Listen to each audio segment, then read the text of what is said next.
On December 7th, 1941, Japan, like its infamous Axis partners, struck first and declared war afterwards. Costly to our Navy was the loss of war vessels, airplanes, and equipment, but more costly to Japan was the effectiveness of its foul attack in immediately unifying America in its determination to fight and win the war thrust upon it, and to win the peace that will follow. The Japs copied their German masters in striking hard at airfields. Hickam Field, northwest of Honolulu, and the Ford Island Naval Plane Base were the first objectives of Japan's treachery. Scores of planes were bruised and battered by the Japs' aerial bombs. Many of these were demolished beyond repair. Direct hits were scored on hangars, and these were badly shattered. Equipment and airplane supplies were reduced to smoldering ruins. Here at the Naval Air Station is grim and positive evidence of Jap treachery. Here foul blows were struck, while Jap diplomats were talking peace in Washington. America lost 3 destroyers. Here are seen the United States destroyers Downs and Shore as they rest on the bottom of Pearl Harbor with decks awash after Jap bombers make direct hits on their decks. First to feel the sting of Japanese steel are the USS Oklahoma and Utah, the latter a 33-year-old target ship. Accurate hits by the enemy bombers make short work of these 2 naval bulwarks. Now, with their keels practically out of water, they lie helpless wrecks and a sad reminder of cowardly strategy. To make possible a surprise attack within Pearl Harbor, the Japs built 2 manned submarines to enable them to fire sneak blows within waters that are narrow and tortuous. Several of these surprise weapons were blown from the water by direct hits of our naval gunners. Others were beached and captured. While sky and sea fire was still raging, salvage crews inspected our naval craft to estimate what may be saved. Before the din of bursting bombs had been silenced, preparations were underway to salvage these 2 warships. At low tide, the huge propeller of the Oklahoma, stilled by the enemy, was high above water. It is believed that the small 2-man Jap submarines carrying dual torpedo tubes were responsible for these 2 losses to our Pacific fleet.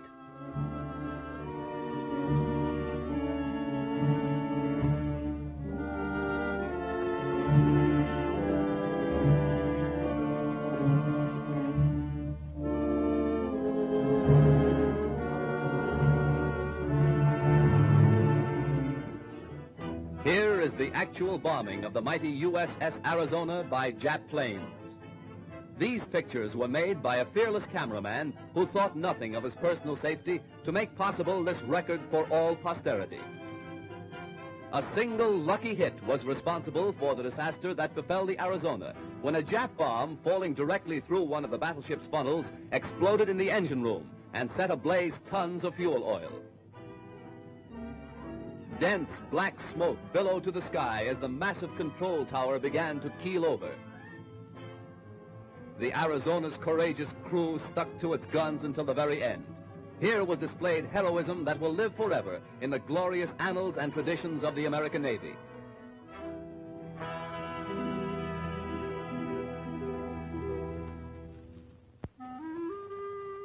The once mighty Arizona now rests on Pearl Harbor's muddy bottom, a pitiful relic of its former self, a grim monument to the treachery of Japan. The once mighty dreadnought's armor plate is twisted and torn, but the great battleship's control tower still stands, a defiant beacon that in days to come will cast its shadow upon Nippon's very shores. At Pearl Harbor, at Hickam Field, in the bomb-pocked streets of Honolulu, ever is written history. History with a tragic, treacherous pen. History that 130 million Americans will never forget. And in days to come, the Japs, too, will remember Pearl Harbor. Here is a tragic, unforgettable page in the annals of America. Here, the cunning deceit of the Japs will never be forgotten. Here, they hoped to score a knockout before the war began. The Arizona's gun crews, battered and broken, fired to the last. Their guns pointed skyward, from whence the enemy appeared. The Jap sneak blow cost hundreds of military and civilian lives. The treacherous attack cost our Pacific Fleet 2 battleships outright, another capsized, the loss of 3 destroyers and a mine layer.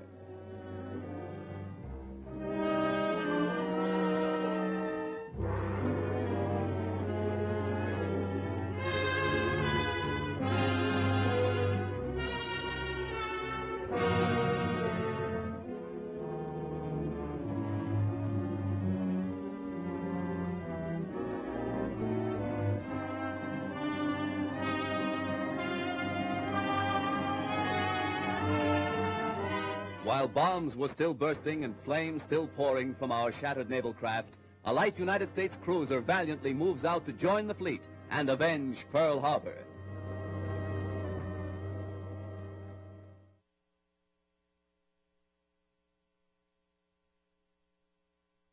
The Navy announces that Wake Island is probably captured by the enemy.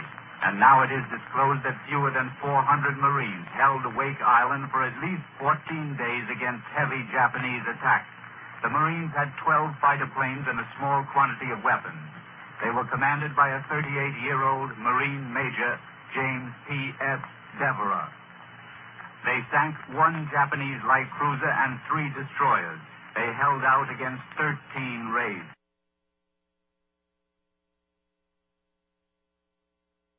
Good morning, everyone. It's Sunday, January 4th, and here's the latest news. We turn to Britain. Go ahead, London. This is London. John McVane speaking. London today heard from Singapore that the British forces in northern Perak have fallen back again. The Japanese kept up their pressure during the night and followed the British closely. The British say they inflicted heavy casualties on the enemy.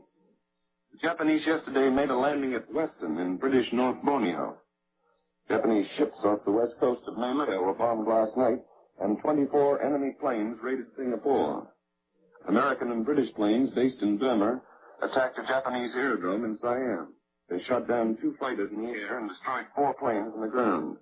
This is John McVane in London, returning to the National Broadcasting Company in New York. And now for news from the other side of the world, we take you now to San Francisco. From the San Francisco newsroom, we take you now to Batavia. Hello, NBC. This is Sidney Albright speaking in Batavia, Java. Time is 9:36 Sunday evening.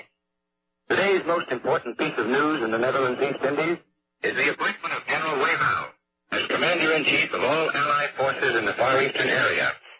General Wavell is known here and is highly respected as a military leader, entirely capable of assuming command of the Allied operations.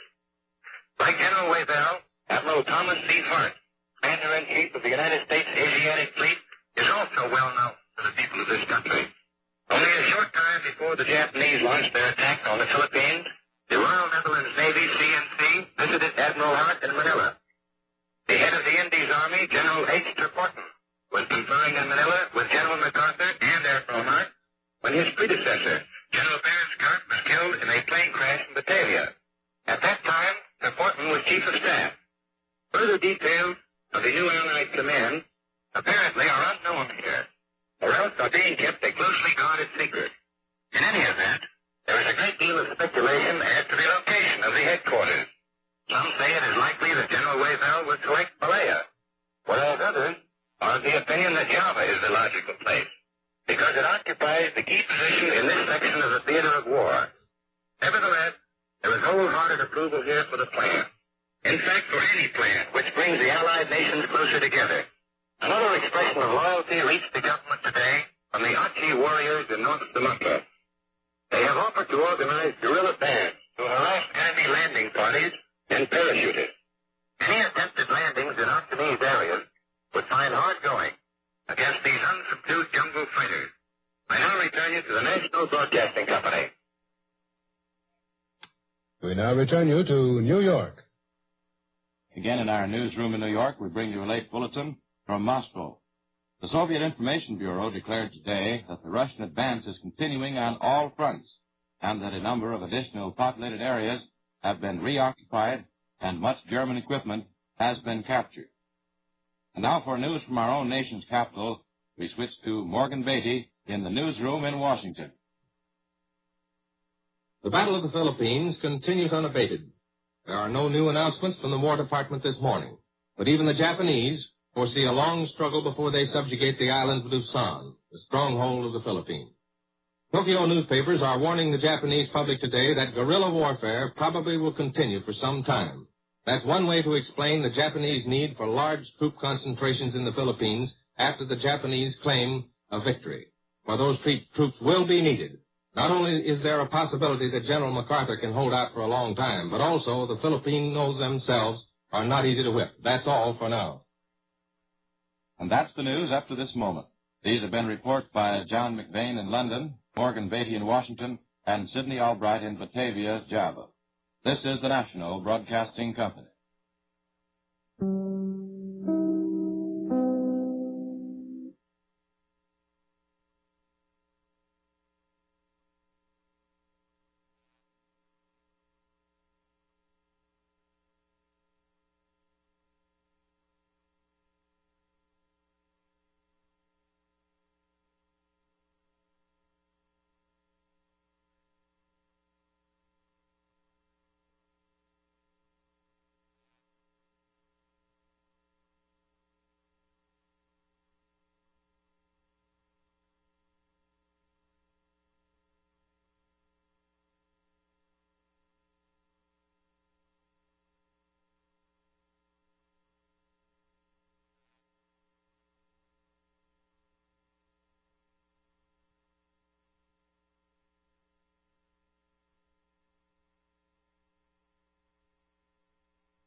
Washington. In addition, Harry Marble will report on the latest developments at points not covered by our direct pickup. But first, here's the situation in brief. The Japanese are closing in on the city of Singapore from the north and west, but the British have launched some counterattacks. In Burma, the Japanese have crossed the Salween River. MacArthur's men are holding their lines on Bataan. The Dutch are fighting a stubborn delaying action around Makassar on the Celebes and Banjarmasin in Borneo. Next, across the Atlantic for the news direct from the British capital. And now to London and Charles Collingwood. Good morning. This is London. British resistance at Singapore is stiffening. An authoritative London commentator said a few minutes ago that the British are counterattacking and that their counterattacks are meeting with some measure of success. It is reasonable to say, said this authoritative source, that the situation is certainly no worse and there are indications that it's better. The British are counterattacking toward their original...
United States aircraft carrier Hornet, part of a task force steaming into Japanese waters, is now revealed as the secret base from which American planes first bombed Tokyo.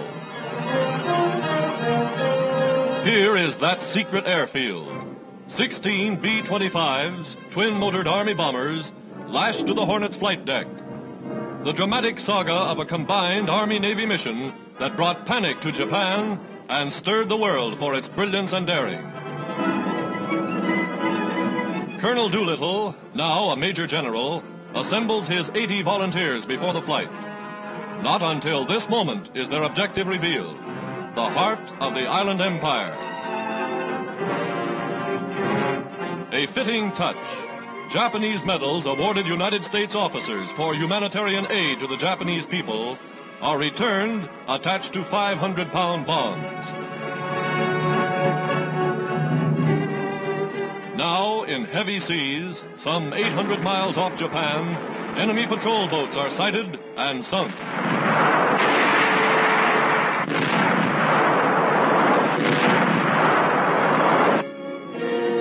Survivors are picked up and put aboard a cruiser. Fearing they have radioed Tokyo a warning, Doolittle decided to take off 10 hours ahead of schedule. Plans are changed on an hour's notice. Motors begin to warm up. Never before have big loaded bombers been launched in such numbers from a carrier at sea. For months they've trained secretly. Now for the test.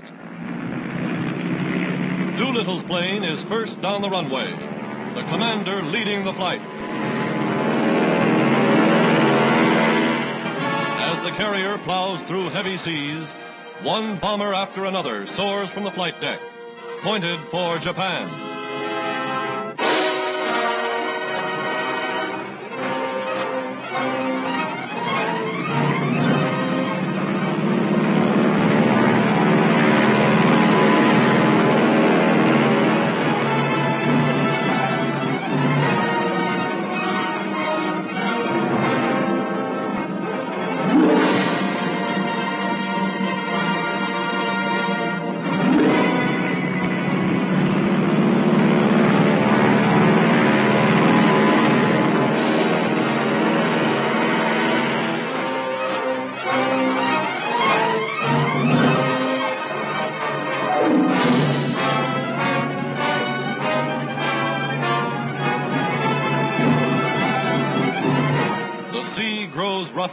The weather worse, but not one plane fails to get into the air.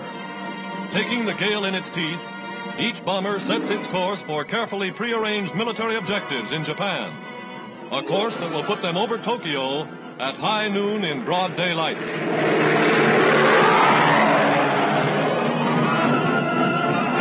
The Yokosuka Naval Base ablaze. Arms plants, rail yards, and oil refineries smashed by the raiders in Tokyo, Yokohama, Kobe, and Osaka.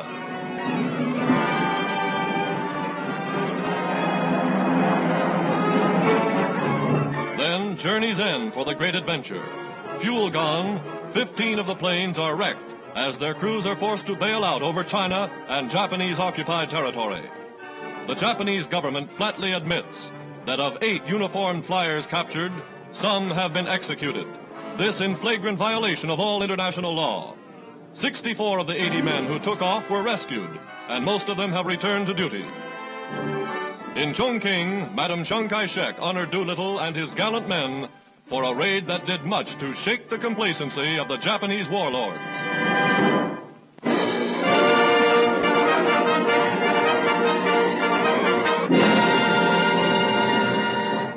Ladies and gentlemen, this live demonstration is to commemorate an event 75 years ago that changed the course of the war in the United States of America in the Pacific region. Would you give the group that did all this live and in person a big round of applause? The B-25 group, led by Larry Kelly in the Panchito, doing Herculean effort with some very skilled pilots in those simulated 16 aircraft. Out on the Pyro line, it is Tora Pyro Squad, Tora Bomb Squad, that lit off 96 bombs, which were exactly the number that the Doolittle Raiders carried in their bomb bay. I don't know if you counted, but that was done to honor the Raiders as well. We'd like to thank the Tora Bomb Squad, Ben West, Jim Cool, John Wolf, Rick Marshall, Eric Endall, Rich Adams, Margaret Adams, Dan Stallings, Mark Clark, John Blevins, Zach Stowe, and in his 10th year as Tora Pyro lead, Gordon Webb. Give that entire group a big round of applause. This was not an easy task. But out of love, admiration, and honor for the Doolittle Raiders, these talented people pulled it off.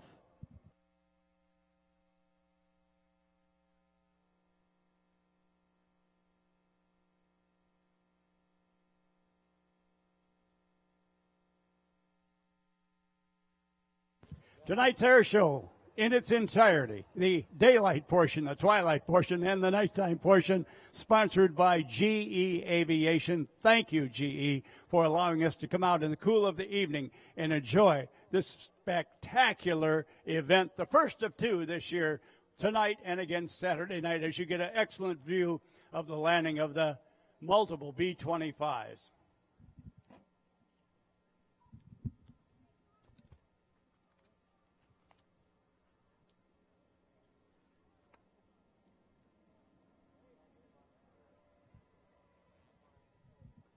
By the way, as you watched in person those B-25s take off, and you watched the film clips from World War II, you saw that they took off in exactly the same way they did on board the ship.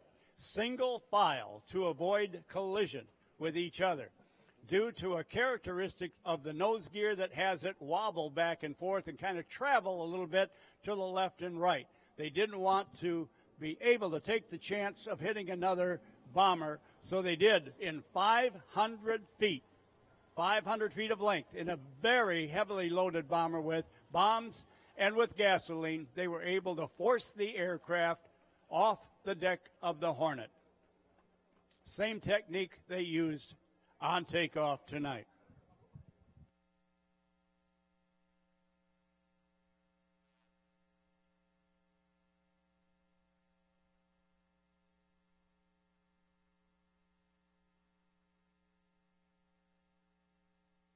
Throughout the course of the time after our afternoon show, you have heard David Hartman, along with Dick Cole, who was Doolittle's co-pilot, and he is in fact the last remaining Doolittle Raider, originally from Dayton, Ohio, here with us today and this week. And in September, he will be, as you probably heard, 102 years old. He was at the Theater in the Woods tonight, talking live to our spectators. It went over the entire PA sound system here. You got to hear it whether you were at the Theater in the Woods or not. David Hartman did a great job. Dick Cole was very animated, great storyteller. Members of the Doolittle family were there. It was a fantastic evening. No matter where you were within earshot of our speaker system, you heard it. That, too, was a Herculean and monumental effort to honor the Doolittle Raiders. Now, excitement reigns tonight. We're not afraid of darkness. We use the sunlight. We use the twilight. We use the nighttime. We put pyro in the air, from the air. We put it in the air from the ground. We light up this joint tonight, and we have got a tremendous amount of talent on the ground and in the air for you, and a wide variety of it. Hey, it's me. My sister's always getting in the shot.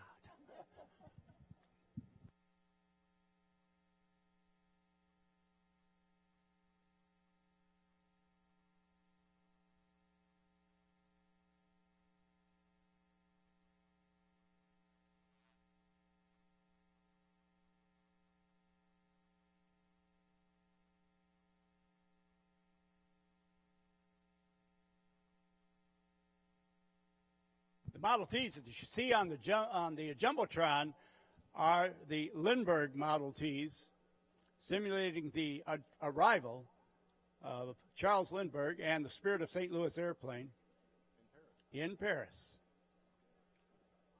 Field was lit up with car lights to celebrate his arrival. All right, now, ladies and gentlemen, inbound on the Jumbotron and in your eyes, it is the mighty B-1B. It is known as the Bone, B-1B. And ladies and gentlemen, to kick this off, George Thorogood and the Raiders are going to play the background music.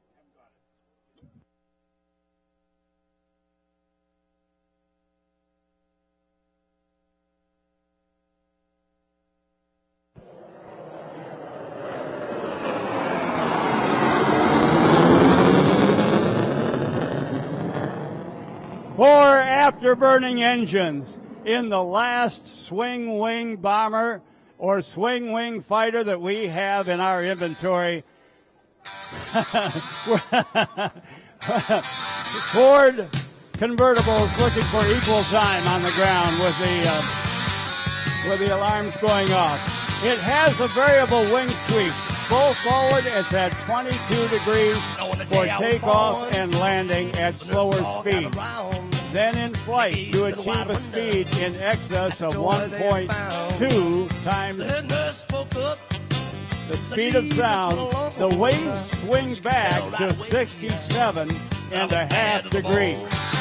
Similar to the former active military airplane known as the FB-111, and similar to the swing wing design of the F-14 Tomcat, star of the motion picture Top Gun. So it is bad to the bone. I'll tell you about this song by George Thorogood and the Destroyers. It was a reporter in the early days of the B-1B being released to the public, and he was scribbling notes on his pad, and instead of writing B hyphen and the letter and the number 1, he wrote B-O-N-E. When he transcribed his notes, it came out as the word bone to him. He didn't remember anything else but bone. So that name stuck with the airplane, and the crews, the maintenance crews, and everybody refers to the B-1B as the bone. It is bad to the bone.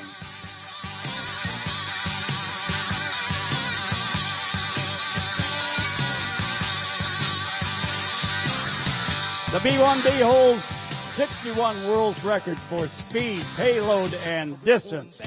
The National Aeronautic Association recognized the B-1B for completing one of the 10 most memorable record flights for the year 1994. A total of 100 of the B models came off the assembly line, and according to the publications that deal with that type of thing, there are approximately 66 that are still in operation, still active. Teaming up with the mighty B-52, of which we have one on Boeing Square. The Boeing B-52 is on the ground. The B-1B and the B-2 have all operated together simultaneously off of the island of Diego Garcia in the Indian Ocean on strikes into the Middle East. Even though the technology is different, the speed is different, and the characteristics are extremely different, they are compatible. All right, eyes low and to the right, if you will. It has what we call a nap of the Earth autopilot system. That is, with its crew of 4 going long distances, they will put it on autopilot. Coming in over an ocean, they will be under the radar at around 200 feet. As the shoreline comes in front of them and starts to rise, the autopilot system and the throttles will automatically advance to keep that distance of 200 feet, even though the terrain is ascending. Then they reach a mountainous area. It will climb up the mountain. All right, lighting up the nighttime sky with a vapor barrier. That is a photo opportunity. This is Oshkosh, and that's the way our military pilots do it here. Civilian or military, this is a show to put on. You know what? You were cursing Mother Nature a couple of hours ago for the rain.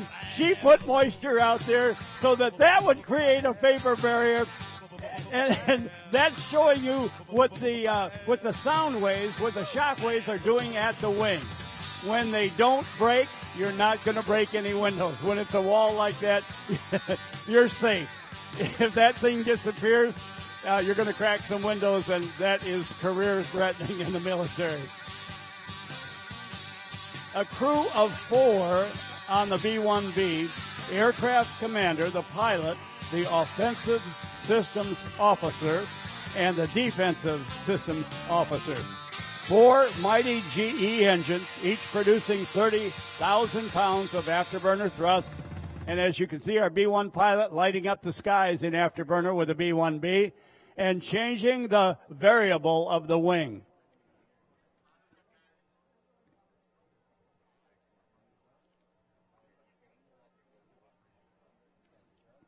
Even with the wing in full forward, this is such a dynamic aircraft. You pilots will appreciate this.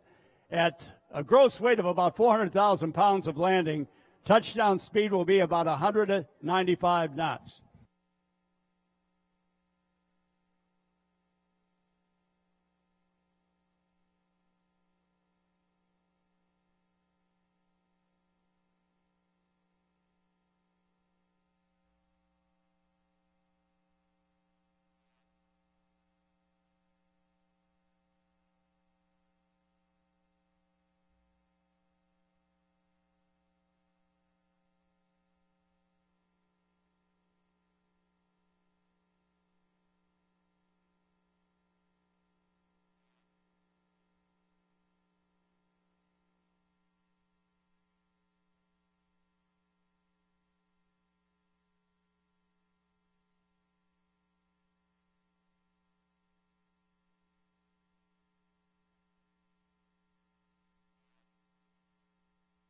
All right, from your left with the vapor barrier. Oh, get this in your cameras. Get a load of this. Afterburners and vapor barrier at the same time.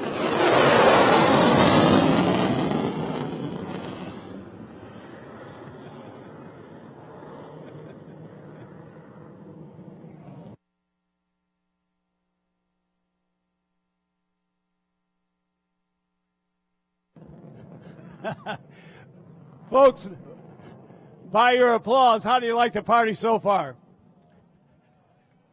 Aren't you glad? Aren't we glad that we all came back?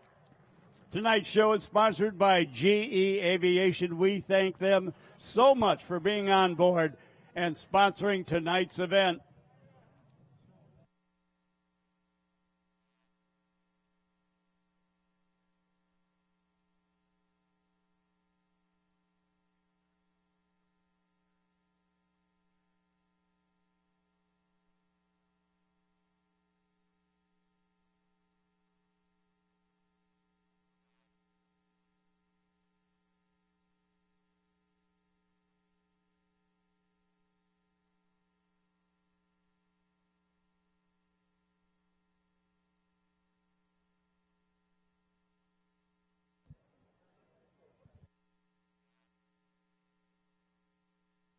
Eric Farewell is here from Paradigm Aerobatics, and we can see some of their activity in the air, lighting up the skies behind us and to our right and off in front of us.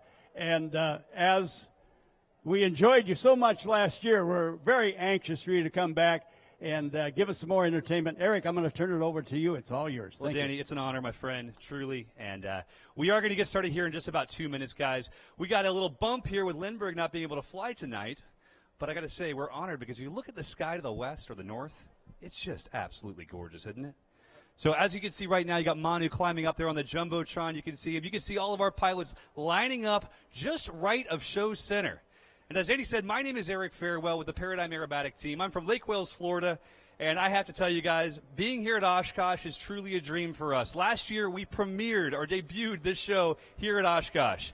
And now we're here to do it again. We get to show you what paramotor flying is all about, both the low and slow, the fun, the easy, and some of the rip-roaring, crazy roller coaster stuff you wouldn't expect is possible. With that said, guys, as soon as we have a call from our director down there, Travis Burns, we're going to get ready to rock and roll with you all. Ethan,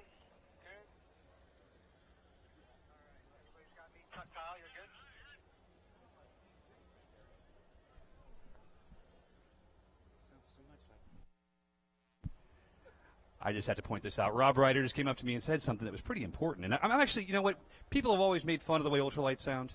They always say, oh, those little weed eaters, right? But Rob Ryder says it's different. Yeah, I'm looking over at him now. It sounds like a lot like a T6 to me.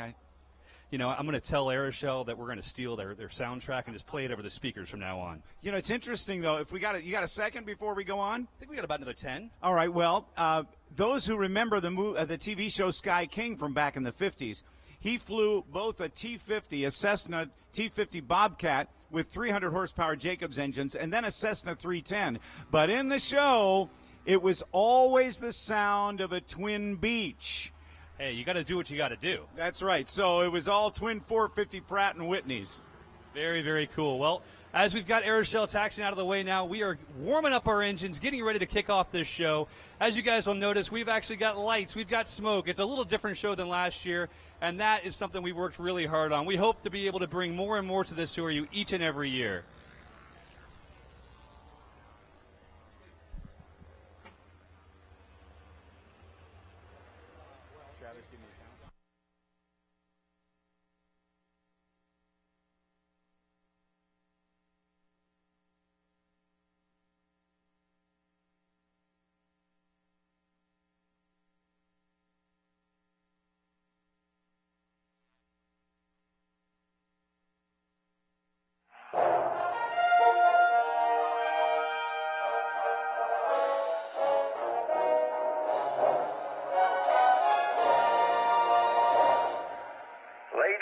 Gentlemen, he has done it.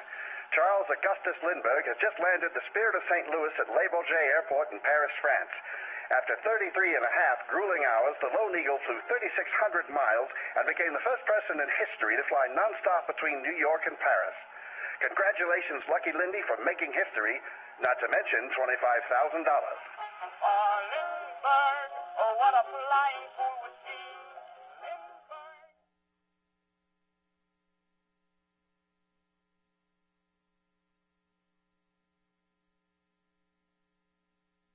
As we're waiting for the Air Boss to give us the airspace, you'll be noticing these guys setting up to do what we call literally running into the sky. The dream you might have had as a kid, thinking about running up and flying like Superman. Well, believe it or not, for the price of a motorcycle, you get to do that with a paramotor. We're 15 seconds out from launch right now, which means in about 5 seconds we're going to start the music up and have some fun.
All right, guys, as we watch this final team make its way through the pylons, I want you to look high above show center. Up there is a young man, 26 years old, named Manu. Manu Lopez from Malaga, Spain. He is one of 3 brothers and one of 5 men in the world who are going to do what they can do tonight. This is the helicopter.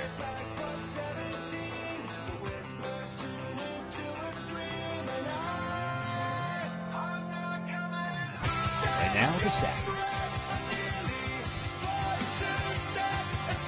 As our live air show group watches here on the Jumbotrons, keep those eyes on there. We do have a live feed that should be coming through here shortly. We'll be able to show you live exactly what it looks like from Manu's perspective as he's spitting through all that red smoke.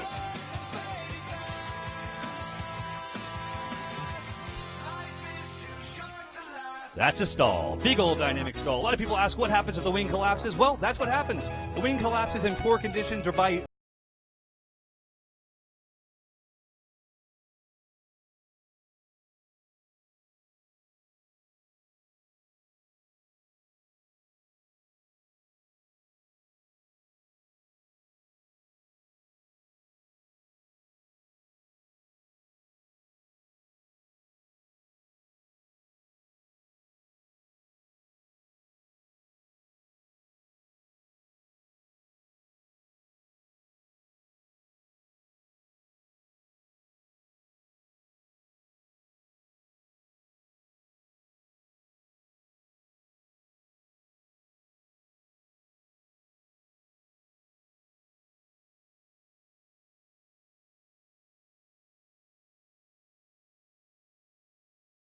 Doran and Kyle will dive toward the show.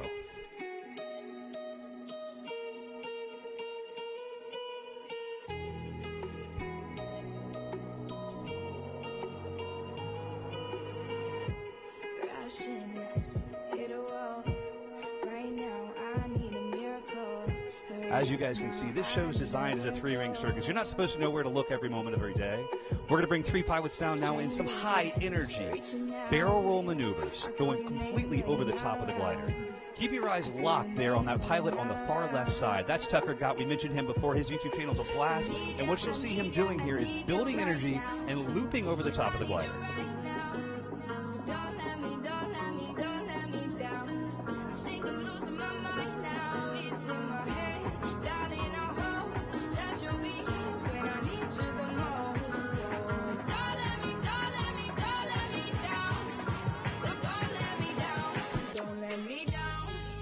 That was perfect, guys. Awesome.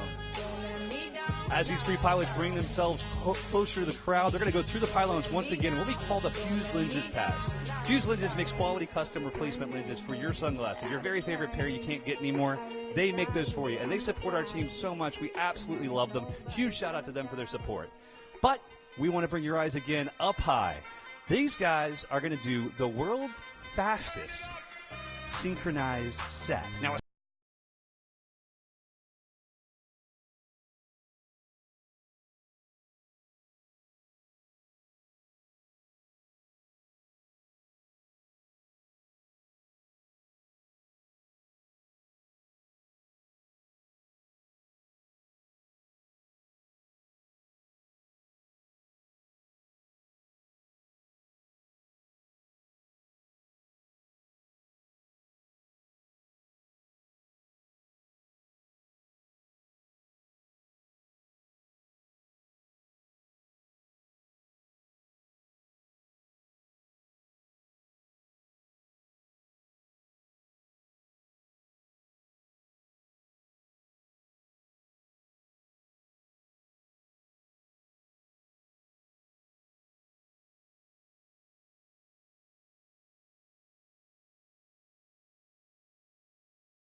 Now, as he comes down here to join the stack, guys, we just want to thank you from the bottom of our heart.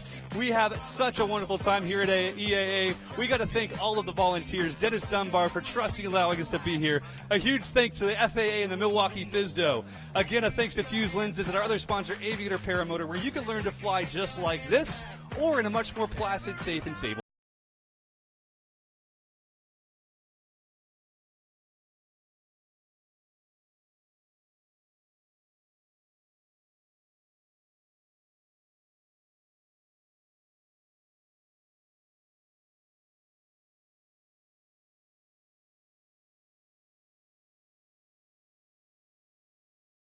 Pilot will climb high above the rest.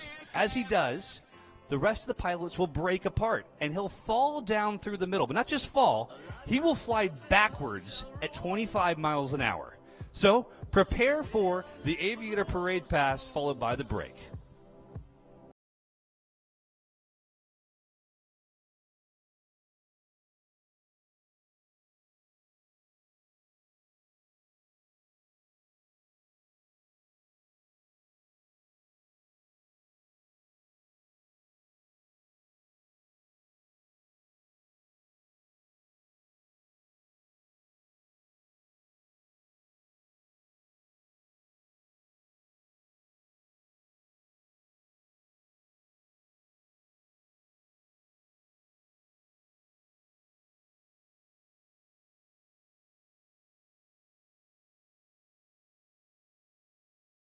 I'm cool. We've got guys here. This is the kind of formation you can literally step on top of your brother's wing. You can touch hands. It is the coolest thing. You've got Ethan down there kicking his legs to say hello. Our oldest pilot is 26 years old. This is truly the next generation of aviators, and they're so thrilled to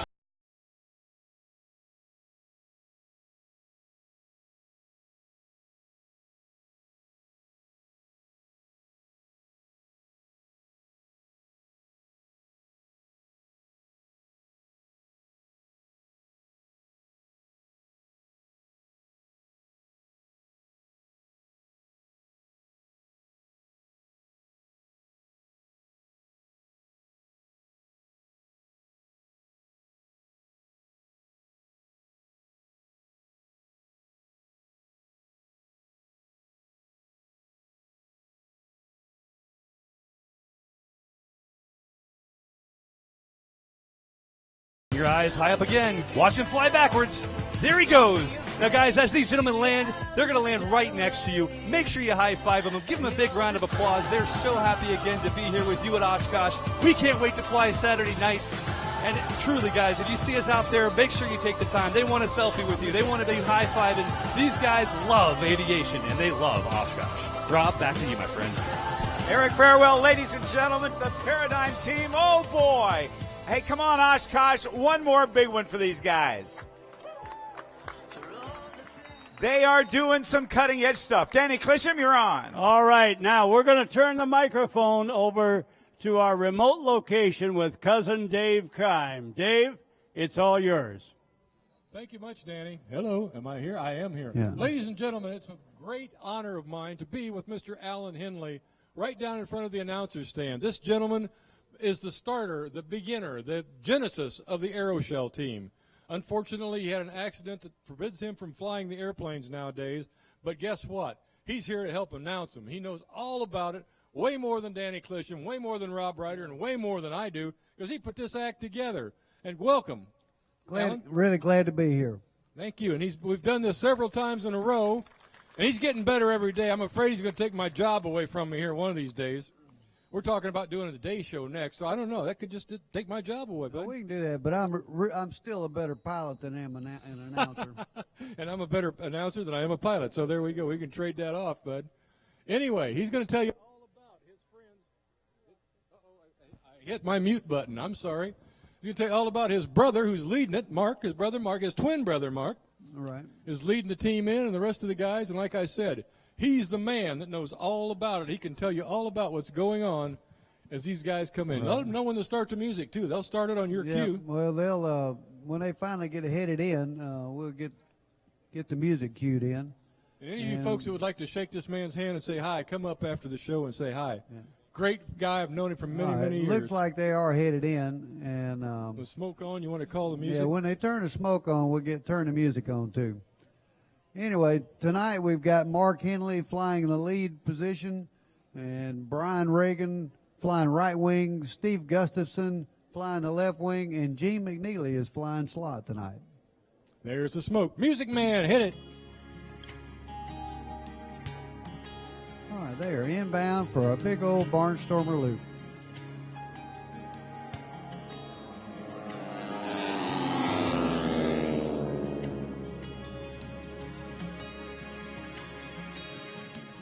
Make it look easy.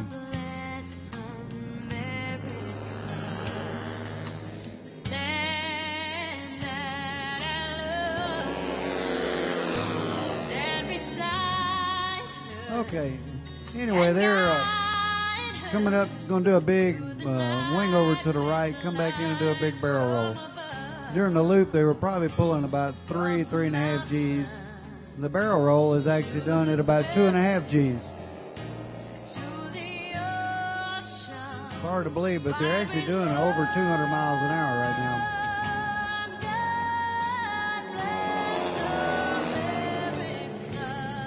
And that's right. While you're watching the Aeroshell team, give those Paradigm boys a big round of applause as they walk by. What a great show they gave you tonight. Great job, guys.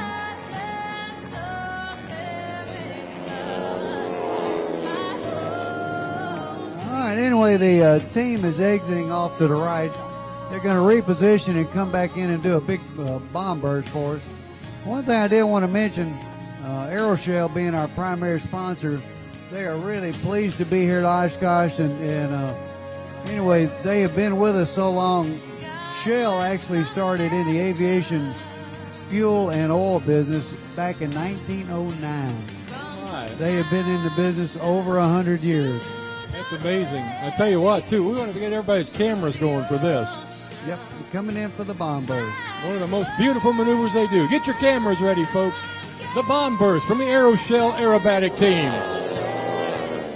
All right, they're going to pull up, make a little bit of a left turn here. Right at the top, the smoke will come on. The lead guy is going to say, break now.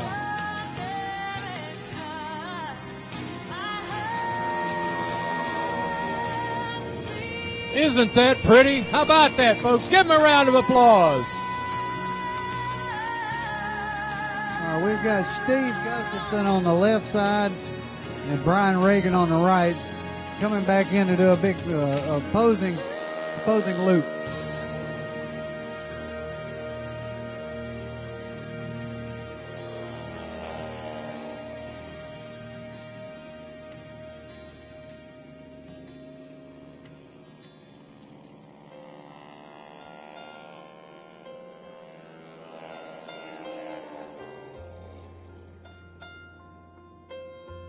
All right, coming in from the right, we got Mark in the lead, Gene McNeely trailing. They're going to come in and do a big loop with a snap on top of the loop called an avalanche.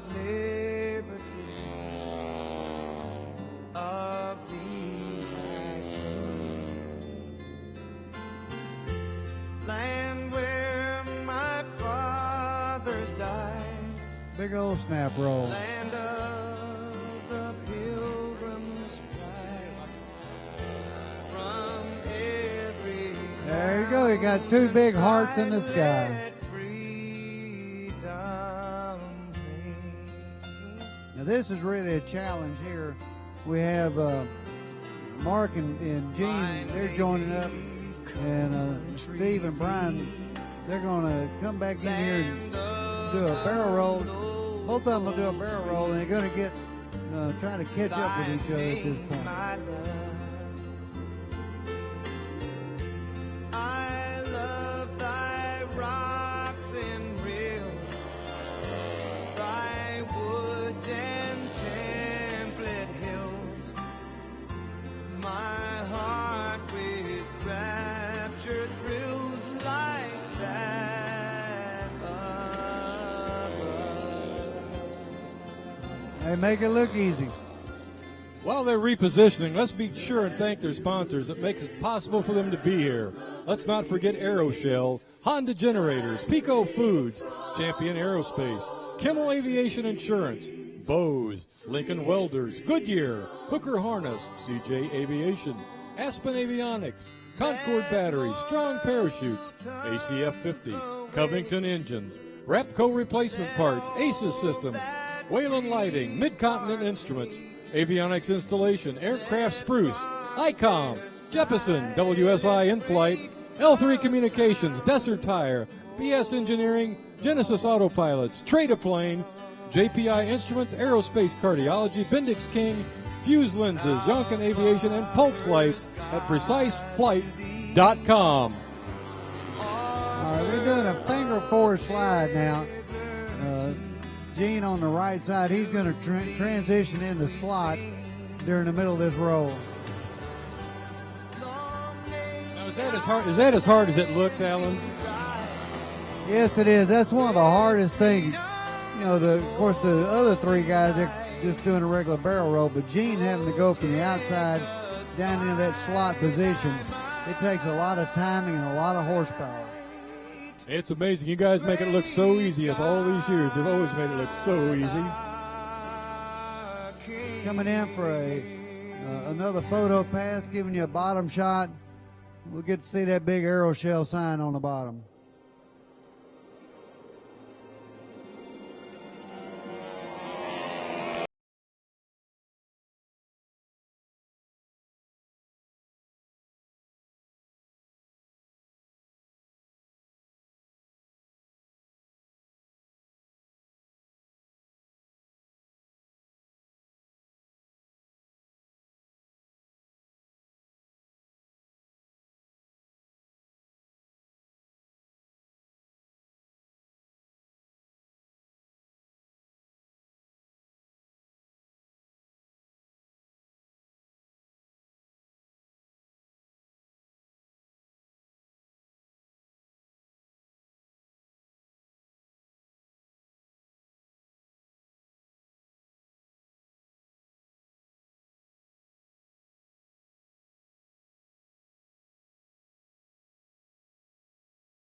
They're kind of playing follow the leader here, right, Alan? That's it, just follow the leader.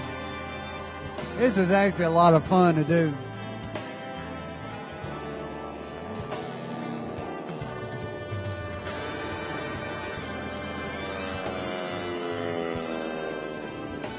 If y'all are out in the booth, Aeroshell, we have a booth in Building C, and we actually have a virtual helmet that you can put on and actually watch the, hard to explain, but it's actually a visor that you put on, and you can ride along with the team there in the booth. Virtual reality.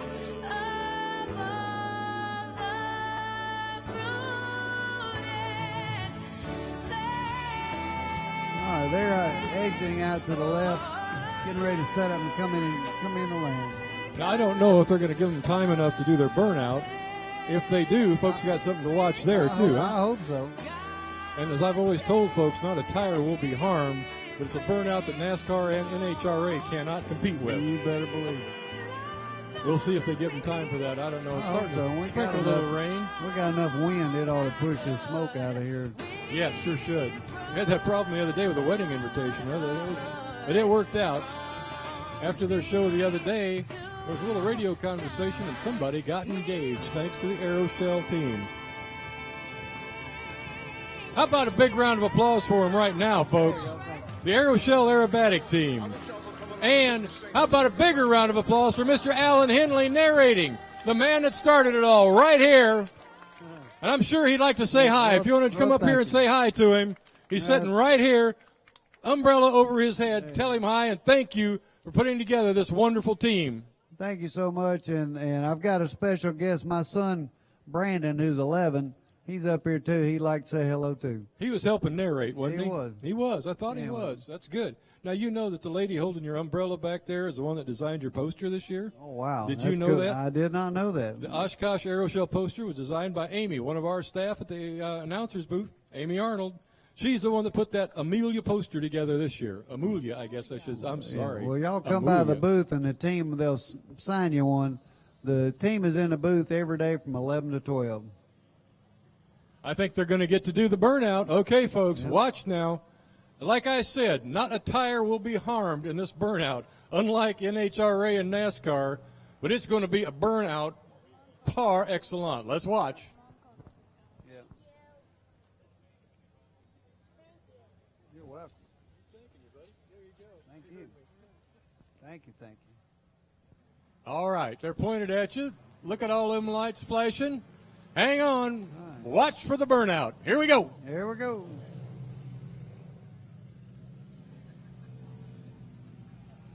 Eat my smoke, NASCAR. Yeah, what do you think? That's right. Eat my dust. Looked like a thunderstorm with a strobe light. And if y'all watch, if that smoke clears, they're going to stand up in the cockpit and wave at you. Wave back. Flash your cameras at them. They can see them lights on the cameras. They can't hear you, and they really can't see you. But as soon as that smoke clears a little bit, they're going to stand up. Take your phone and flash it at them. There you go. I think they're not going to do that. They're already taxing in. The air boss said, okay, come on, park them, boys. Anyway, again, a great, great performance by the Aeroshell Aerobatic team. Let's hear it for them once again. And what do you think of the night show so far? Oh, yeah, it's going to get better. All right, back to you guys. Oh, you got something to say? Thank you, Dave, and y'all enjoy the rest of the show. Thank you, Alan. Back to you guys on the deck. There you go.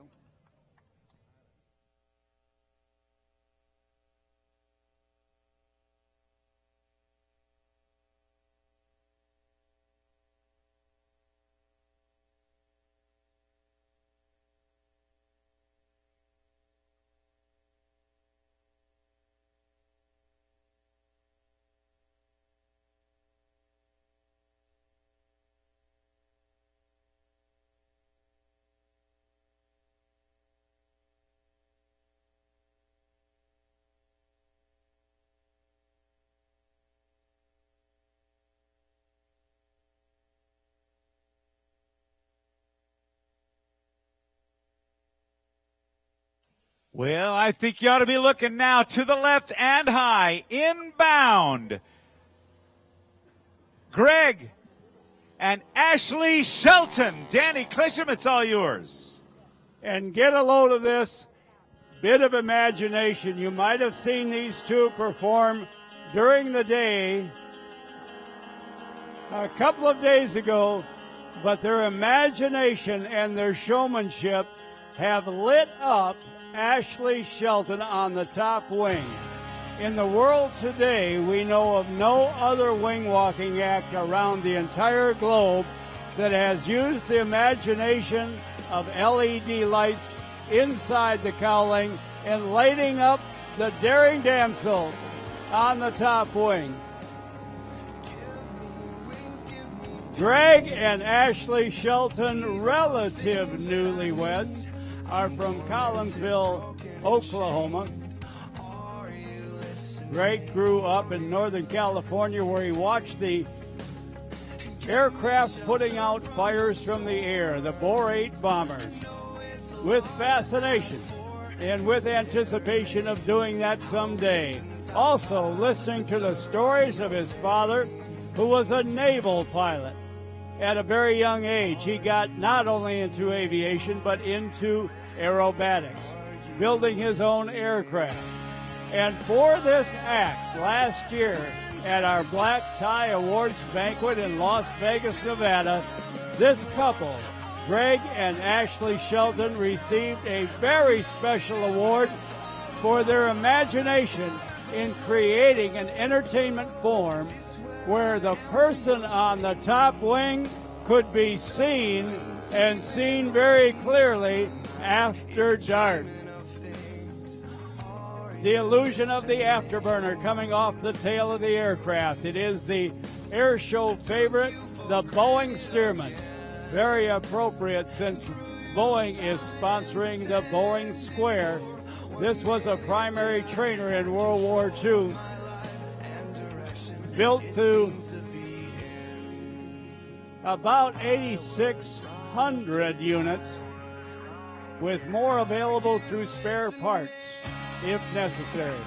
It was built extremely strong, extremely tough, to be able to withstand the punishment that a student pilot was going to give the aircraft as they were trying to determine whether that new pilot could actually solo and go on to basic training after that, and then to advanced training. As you can see, Greg Shelton, veteran airshow pilot in both the Airshow 450 horsepower Stearman that he's in now, but also a very experienced Warbird pilot, restoring after purchasing a number of Warbirds. Now he is campaigning a Grumman F2 fighter in the airshow circuit, and quite often at airshow venues around North America, he flies both aircraft, although at different times. Oh, he's good, but yeah, give him a break between shows. Both of those aircraft, this biplane and his Grumman fighter, are completely different in characteristics. Hang on, Ashley Shelton. Ashley was trained as an air traffic controller. She transitioned some time ago to be a law enforcement officer. She did that at the Tulsa International Airport, and now she is training to be an insurance agent with a great friend of ours, the Ladd Gardner Aviation Insurance Agency. So pursuing and going through the studies and the training for yet another career.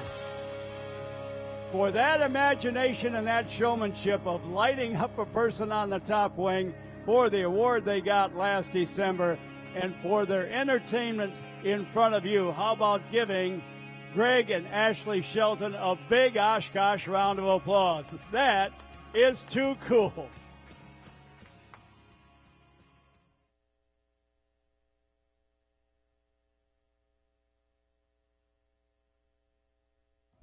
All right, now we're going to turn it over to our boss, Steve Buss, as we get ready for some jet action, and we change the pace, we change the variety, and we work under cover of darkness, that is. Boss, Buss, it's all yours. Thank you very much. Danny, it is a great night to be out here. What do you think of this show so far, folks? Are we doing okay? Would you like to see something else? All right. Well, we'll see if we can't make that come true. We've got quite a bit of air show left for you right now. Right on the runway. If you take a look, if you're looking at the runway, you see a small white light, a little flashing yellow light on top of that. I believe that is the one and only Bob Carlton. You know, since 1903, airplanes and fire have been mortal enemies, but tonight, Bob Carlton will bring them together in a snarling truce aboard the Subsonics microjet airplane. Able to reach speeds of over 250 miles per hour with hundreds of lights and more than 100 aerial pyrotechnic devices attached to the wings of his aircraft, Bob will light up the night sky with the jet-powered aerial ballet. The Subsonics microjet airplane that Bob is flying tonight is the first of its kind It's the first micro airplane designed from its conception to be powered by a small jet engine. The PBS TJ100 engine weighs only 40 pounds but spins up at an incredible 60,000 RPM and produces 250 pounds of thrust. Right now, Bob is in position and rolling down the runway. We're going to wait for his countdown to begin his music, and Bob will light up the sky with his aerial ballet. Now, I'll tell you one thing. Some of the pyrotechnic devices on Bob's airplane are just powerful enough to rock the wings of the airplane when he lights them off. And when Bob is in the air with those pyrotechnics going on around him, he loses all visual reference, and he has to rely on his instincts and muscle memory to make sure that he is able to have his act complete. Right now, ladies and gentlemen, Bob Carlton and the Subsonics Microjet.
as Bob continues his aerial display.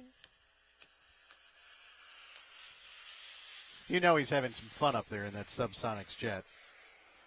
Bob and his wife Lori and their dogs Ginger and Dewey live in Albuquerque, New Mexico. Probably the Soaring Society capital of the United States for glider flying. When he's not flying around in the Subsonics, Bob is a accomplished glider pilot. He's been flying for more than 37 years, flies sailplanes, hang gliders, powered planes, and helicopters. But I think if you asked him the Subsonics, it's got to be one of his favorites.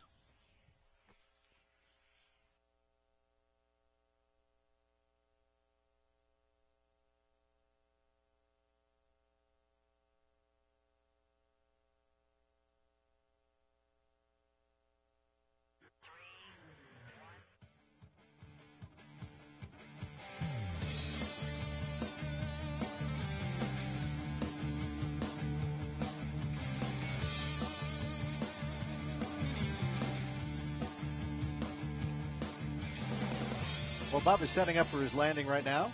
He'll be departing out to the east and landing on our crossing runway.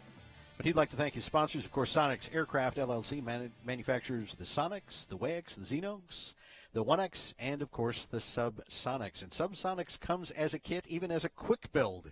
So next year you could fly your Subsonics to Airventure 2018. They'd also like to thank PBS in the Czech Republic, developers of the TJ100 turbojet engine that powers the Subsonics JSX, and also his avionics supplier, MGL Avionics, makers of the digital navigation systems in the Subsonics, and MM Fabrication, makers of the custom aviation support equipment aboard the Subsonics. Ladies and gentlemen, I hope you enjoyed Bob Carlton and the Sonics Subsonics jet.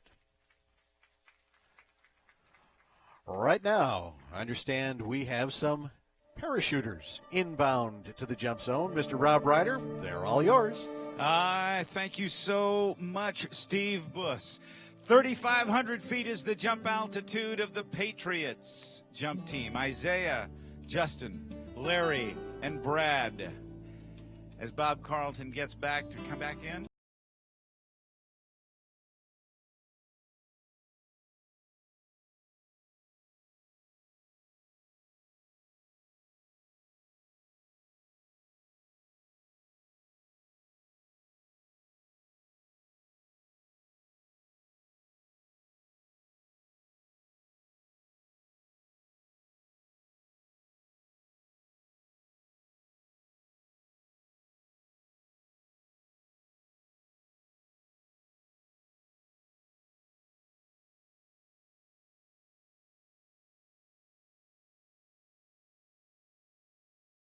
Patriots jump team, the parachute team is open and operated by former Navy SEALs with over 20,000Can you tell which way this airplane's going? Remember, when you were training for your private pilot's license?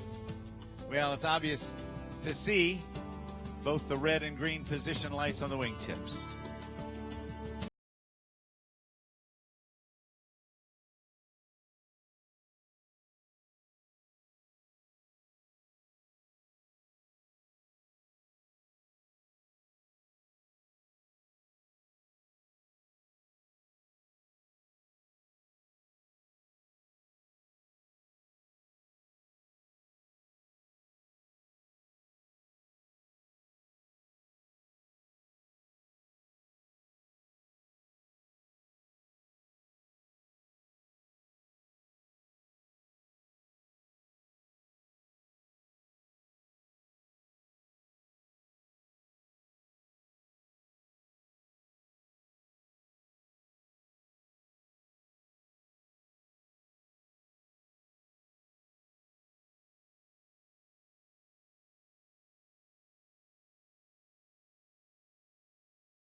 The chutes that are designed for more accuracy have square footage areas, 275 to 350 or so square feet, spiraling down, now reaching speeds of some 60 miles per hour.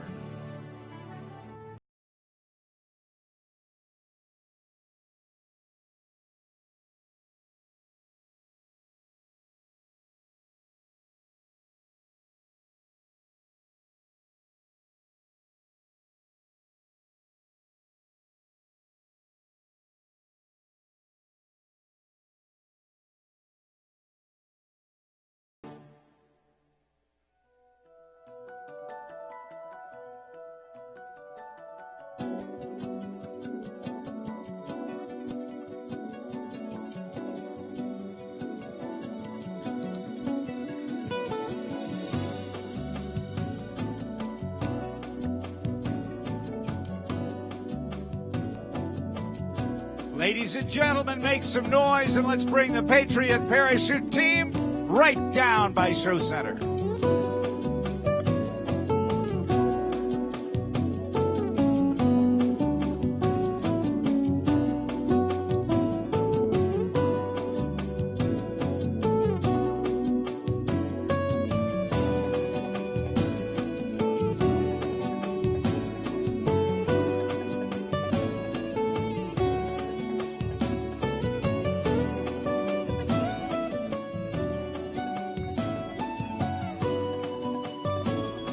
The Patriot Parachute Team.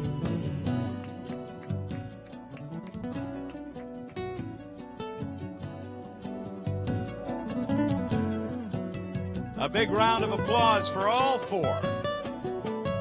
Isaiah, Justin, Larry, and Brad.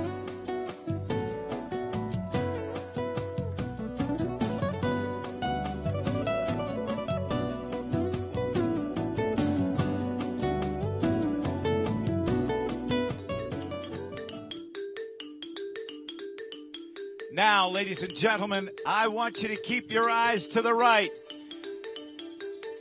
John Thacker from Cincinnati, Ohio, where Redline is not the limit, it's the goal.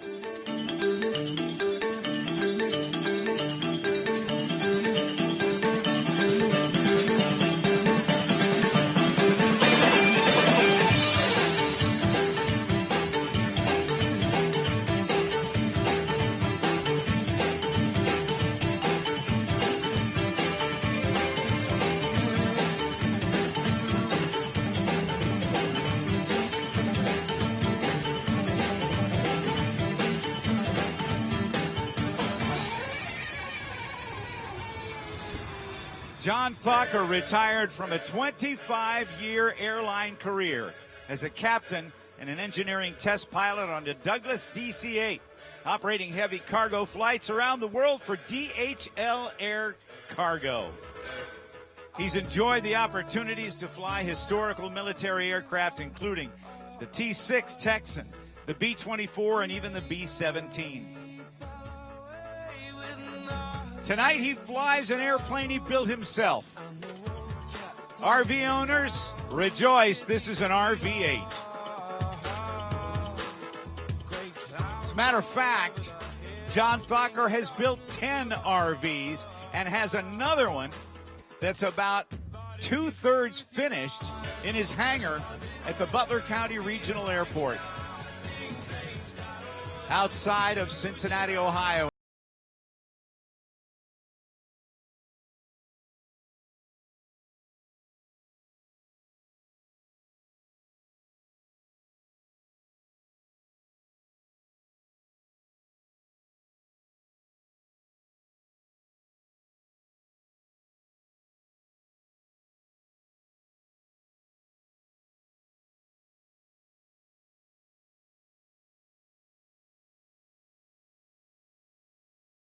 State-of-the-art electronic instrumentation and builder assistance.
Redline is pleased to welcome a couple of new sponsors for 2017. Champion Aerospace for their magnetos and their spark plugs, oil filters, and engine accessories.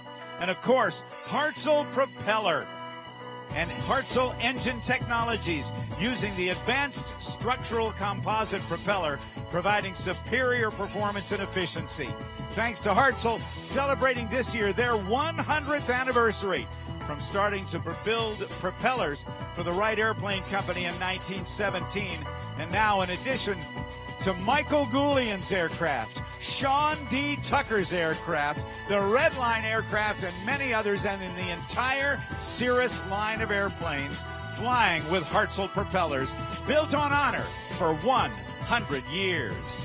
They also want to thank JB Aircraft Engine Service, supplier of the Redline engine, Oregon Aero, Avstar Fuel Systems, Wheelan Engineering, Stein Air Avionics, and Flight Line Interiors, and Pilot House Wealth Management. Ladies and gentlemen, a big round of applause for John Thacker, Redline!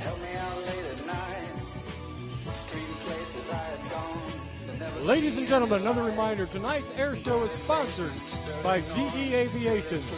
He comes in for another pass, burning off his pyro. Rob, is he done or what? I think he's just burning off unexpended pyro. Yeah, he's got a couple of more maneuvers to do. Now, some of you may remember John Thacker's partner. He generally flies a two-ship. However, his partner, Ken Reeder, last Friday took a fall from a ladder, and he busted up his elbow pretty bad, so he's out of the flying business for a while. So we'll send our condolences to Ken Reeder, and one more nice round of applause for John Thacker and Redline. Thank you, Dave Kahn. Absolutely, ladies and gentlemen. Again, let's thank our good folks at GE Aviation for sponsoring tonight's air show. Now, we have a little bit of a thing going on here. We do it every year. It's become a tradition. We've got photographers up here. If you like this air show, light up those cell phones. We're going to take pictures, left, right, center. We want to see how many people out there like the show. Come on, y'all got cell phones. Let's see some light down there. Here we go. All right, you can do better than that. We know you can. Come on, let's see some light. Oh, look down to the left. We got a lot of them down there. We got a lot of them down to the right. We're kind of lacking here at Show Center. Come on, folks. Y'all got cell phones. We know you do. There we go. That's more like it. How about that? You're liking this show, huh? All right. That's very good. Thank you, ladies and gentlemen.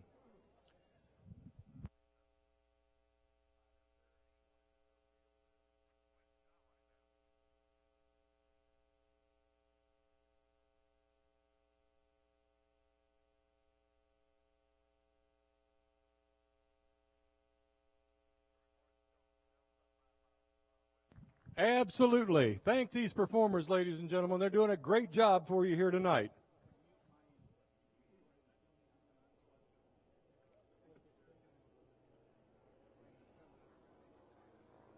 What we're hoping for right here is Twin Beach After Dark.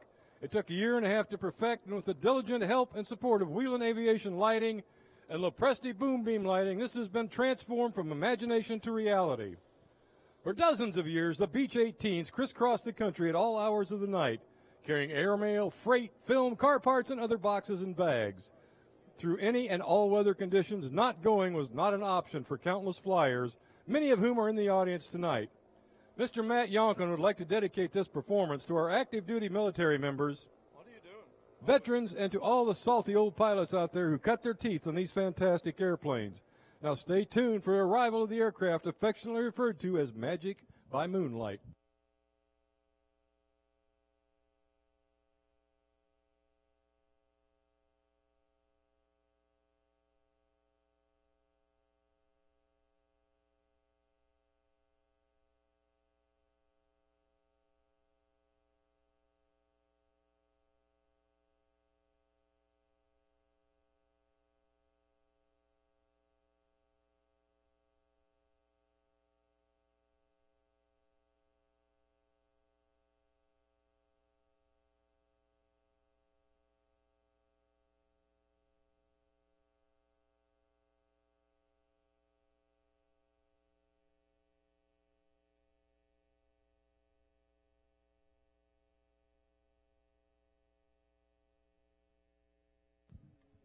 Again, we'd like to thank the sponsor of tonight's air show, GE Aviation Products. And get out your phones and help protect the GA community, folks. Get to acnotforsale.com now and let them know that you don't want to privatize the air traffic system in our country. That's right. Applaud that. That's good. Ladies and gentlemen, good evening and welcome to Matt Yonkin's Night Aerobatic Spectacular in the Beach 18. What you're about to witness is a performance that has completely redefined the pinnacle of night air show entertainment. Direct your attention right out at Show Center and witness Spaceship Elephant's miraculous journey to the moon and beyond.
Twin Beach After Dark.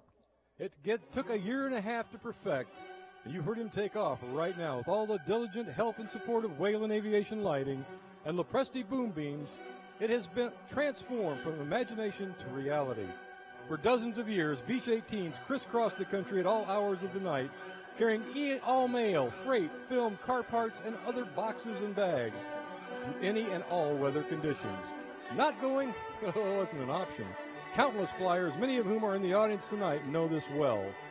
Matt would like to dedicate this performance to our active duty military members, veterans, and to all of the salty old pilots out there who cut their teeth on these fantastic airplanes.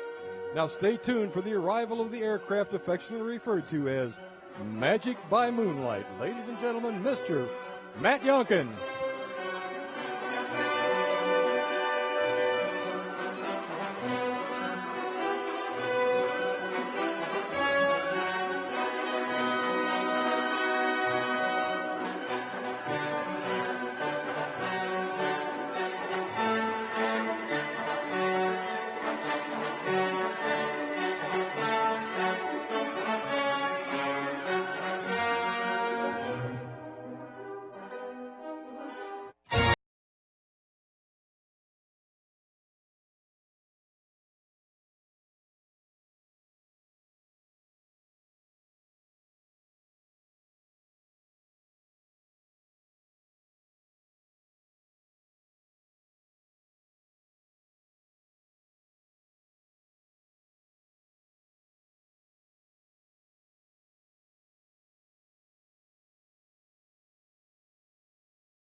for this evening because the clouds are coming down.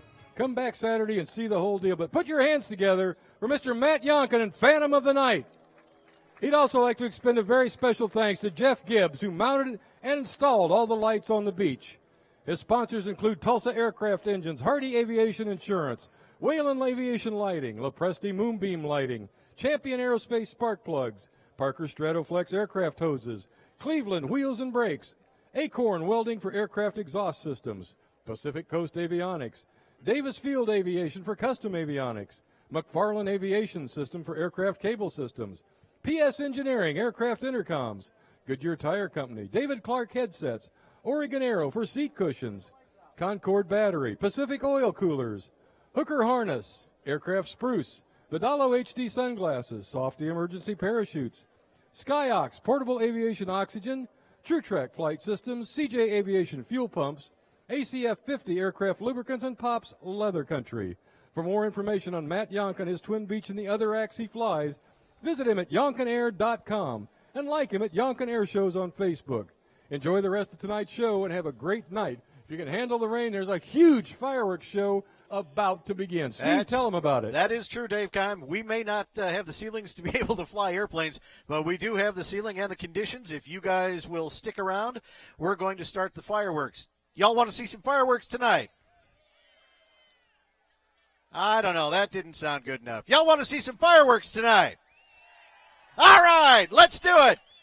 We're going to count down from 10. Y'all ready? Let's do it. 10, 9, 8, 7, 6, 3.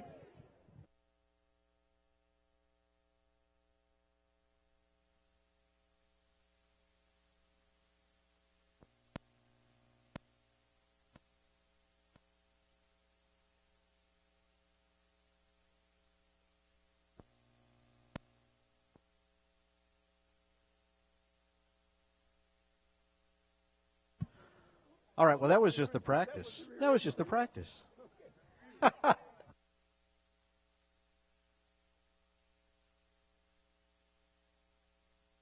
You know, you great spectators, that everything bears the rehearsal. We've got Matt Yonkin on the runway, and we got pyro on the other side of the runway and a wall of fire, and we're not going to take any chances with the award-winning Matt Yonkin. He is going to very safely taxi off. We already have rehearsed the 10 countdown. There we go. But next time, after you get to 1, you have to say blast off. Is that okay with you? All right, you did the 10 countdown real well. That was just rehearsal. Yeah, we're going to wait. We're going to wait. We'll get Matt clear of all the pyro. But if you got the rain gear on, don't leave. Dion Dios and his pyro team have got just a dynamite and a very dynamite. How's that for words? And a very imaginative night pyro demonstration, as they always do. They exceed their capabilities from the previous year.